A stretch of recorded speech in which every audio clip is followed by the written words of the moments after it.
Bonjour à toi, courageux de Dieu. N'es-tu pas courageux? Oui, tu es courageux. Et je te félicite pour ça. Bonjour à toi. Le choc de la foi justificatrice. La foi vivante en question. Le scandale de la vérité divine. La vérité libératrice en question. Dieu cherche-t-il des coupables? Dieu cherche-t-il des coupables? Cette question, parce que ces derniers jours, l'équipe a rencontré plusieurs personnes dont les peurs sont au zénith. Et les membres de l'équipe ont proposé qu'on puisse dire quelque chose par rapport à ça. La peur de ceux qu'ils ont rencontrés exprime que Dieu cherche des coupables. Quand tu ne respectes pas la loi, quand tu pèches en griffe, Dieu te recherche. Qui a fait cela? Qui a fait cela? Il te recherche. Il veut savoir qui est coupable.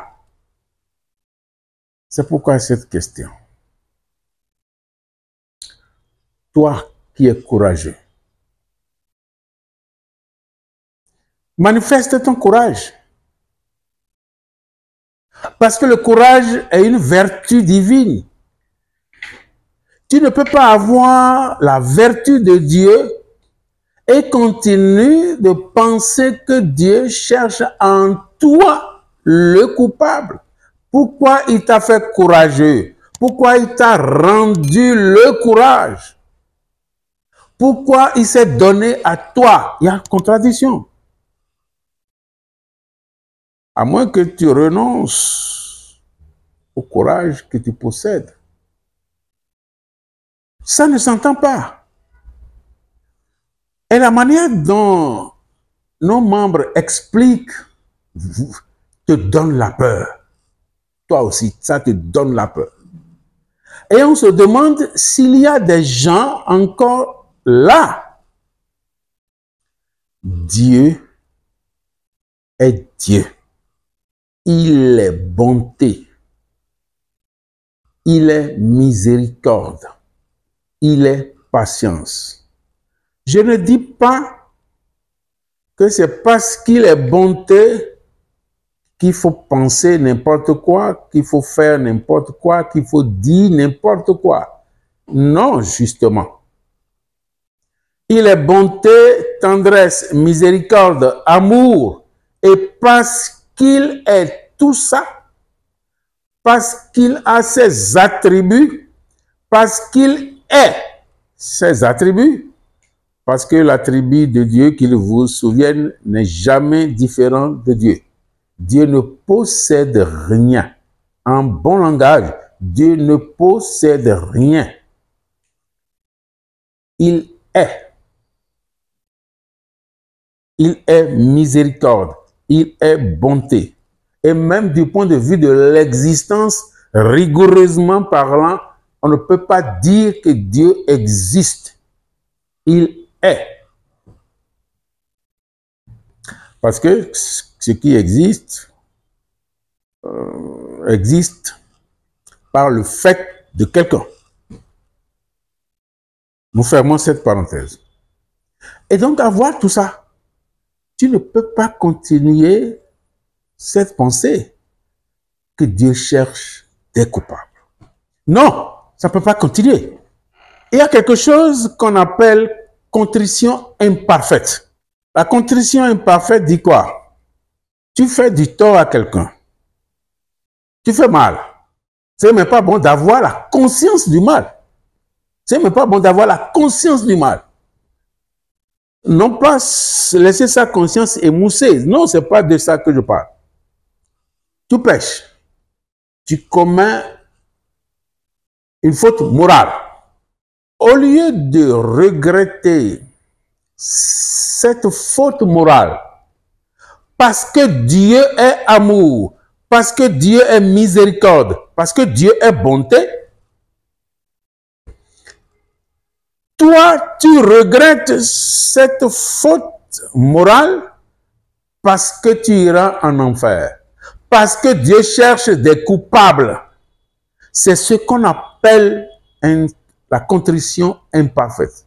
C'est pas normal. C'est pas une contrition. C'est pas une contrition. Tu as la peur de l'enfer. La peur d'être condamné. Mais quel est ce Dieu? Tu as beau croire à l'enfer, tu as beau croire à tout ce que tu veux, mais crois aussi en Dieu qui n'est pas idiot, qui est amour, qui est bonté, qui est miséricorde. Et si tu crois en son jugement, il sait juger, il sait faire le juste jugement. Donc tu as peur pour rien. Tu as peur pour rien. Tu as vu là où ta peur t'amène? À cette conclusion que Dieu cherche coupable. Non. Non. C'est ta contrition imparfaite qui peut t'amener là. Et en présence de l'enfer, tu ne peux pas être un bon croyant. Que tu sois musulman, chrétien ou tout, tu ne peux pas être un bon croyant. Ce n'est pas possible. Parce que la notion de l'enfer entraîne pour toi la peur. La peur détruit tout en toi. Voilà, tu as commencé la condition imparfaite. Ce n'est pas normal. Toi qui es peut-être chrétien, regarde. On a attrapé Marie-Madeleine. Et on lui dit, on doit la tuer, on doit la lapider, la tuer par des pierres. Regarde l'attitude de Jésus. Tu as vu son attitude? Ou bien tu veux que je te le rappelle? Elle a attrapé en flagrant délit d'adultère. C'est ça que le texte dit. On l'amène. Mais pourquoi ils l'ont amené? Attention, c'est pour le tromper. S'il disait non, on ne va pas le tuer, il est contre la loi de Moïse. S'il dit, ah, tuer, elle m'a dit, voilà celui qui est venu sauver. Donc, dans tous les cas, il ne va pas s'en sortir. Voilà le dessein qu'ils se sont formulés avant d'être là. Et chacun avait déjà des pierres. On le lui amène, on dit, regarde cette dame, nous l'avons attrapée. Le texte, il dit, il les a écoutés, il a commencé par écrire par terre. On ne va pas rentrer dans l'interprétation de tout ça, parce que ce n'est pas ça notre but. Donc, de tout par terre. Après avoir fini d'écrire par terre, il se relève, il dit que celui qui n'a jamais péché jette sur elle la première pierre. Alors là, il est prêt à ce qu'on tue la femme. Seulement que il ajoute quelque chose. Il faut jeter. Mais celui qui sera premier, c'est celui-là qui n'a jamais commis de faute. Allez, allons-y, commençons. Il n'a plus refusé qu'on jette la pierre à la dame. Hein. Non. De cette manière-là, il reste au milieu. C'est ça qu'on appelle vertu. Il reste au milieu. Il ne peut pas tomber dans leur piège. Et pourquoi on dit, les gens ont commencé par déposer les pierres à partir du plus âgé? Parce que quand on devait tuer une femme, quand on devait lapider des gens comme ça, c'est le plus âgé du groupe qui commence par lancer la pierre pour donner le top. C'est pourquoi on dit, ils ont commencé par jeter, par déposer leurs pierres, à commencer par le plus ancien. Tu vois ça?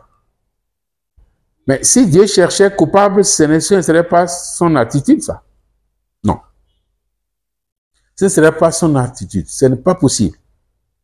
Et tu sais, Dieu qui est bonté, Dieu qui est miséricorde, Dieu qui est tendresse, il est pardon.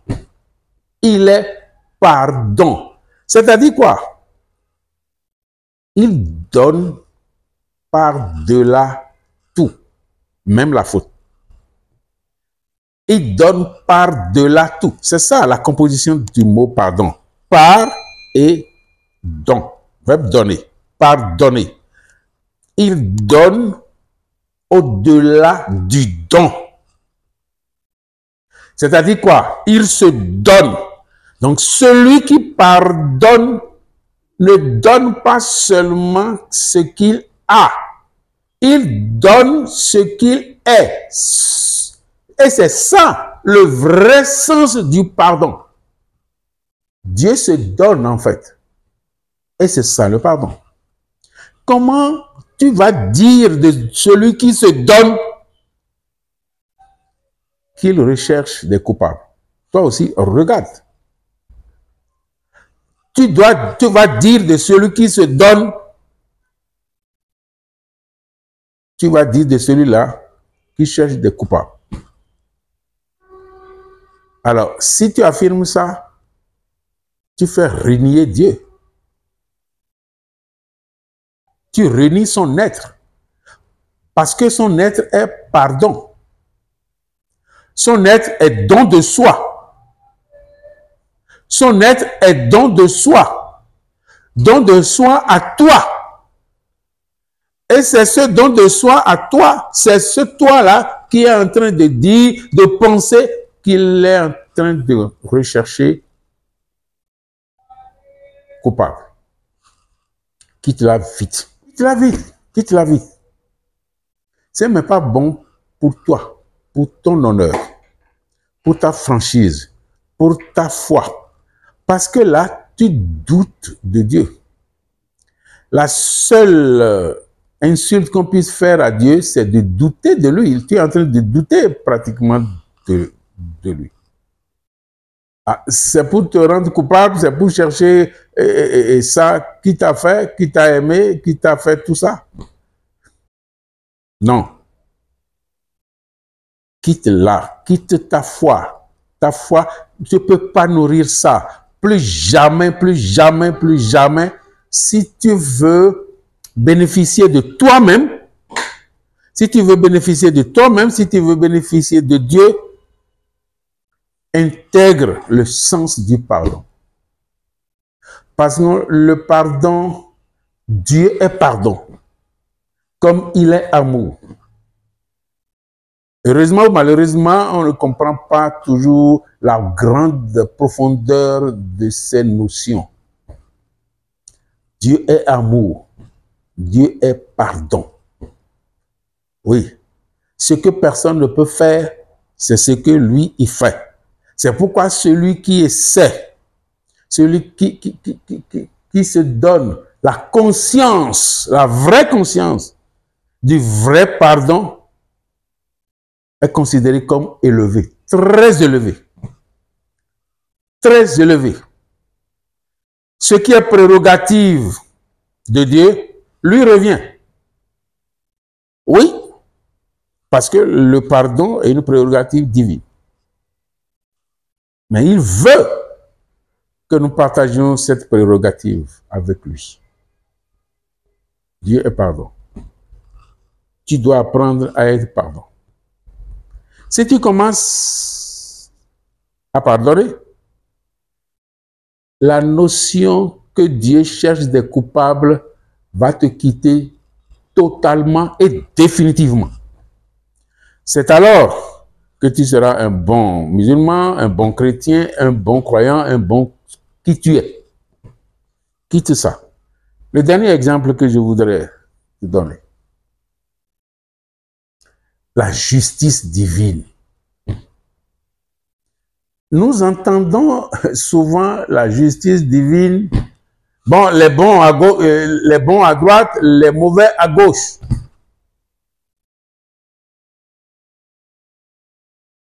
Le sens des paraboles est même embrouillé. Non. Tu connais ce pape? Jean-Paul II, il s'appelle. Karol Wojtyła.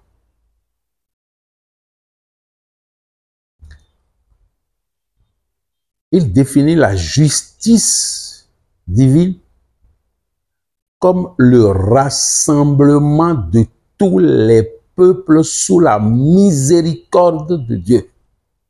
Voilà comment un pape définit la justice divine. Et toi, tu es là. Tu es là. Tu es qui? Tu es qui pour t'emprisonner? Tu es qui pour décréter que tu mérites l'enfer? Tu es qui pour décréter que tu es coupable? Tu te juges. On dit, ne jugez pas. Tu te juges. Tu te malmènes. Tu t'insultes. Tu doutes de toi-même. Parce que ce n'est pas seulement de Dieu que tu doutes. Tu doutes de toi-même. Mais si tu doutes de toi, tu veux qu'il te respecte? Non. Quitte-la, de grâce. Répète. Dieu n'a jamais cherché des coupables et Dieu ne cherchera jamais coupable. Dieu n'a jamais cherché des coupables et Dieu ne cherchera jamais coupable. Non, il n'est pas là. Ce n'est pas sa nature. Sa nature est amour, tendresse, miséricorde. Si tu commets des forfaits, toi, il peut t'arriver de commettre des forfaits, des fautes morales. Fais ce que tu dois faire. Si c'est contre quelqu'un, va voir la personne. Si c'est contre toi-même, demande-toi pardon et il faut te pardonner. Si c'est contre un parent, va voir. Fais les démarches qu'il faut. Les démarches de ta foi. Les démarches de ta religion. Si tu es dans une religion. Et libère-toi. Libère-toi. Ce n'est pas Dieu qui ne veut pas te libérer. C'est toi-même qui ne veux pas te libérer parce que tu penses à tort que Dieu est en train de te chercher comme coupable. Non. Comprenne qui pourra, te le refuse. Comprenne qui pourra, te le refuse. Comprenne qui pourra, te l'interdit. La foi du Christ scandalisateur, le Christ de la foi agissante, la vérité de la foi en la vérité, comprenne qui pourra.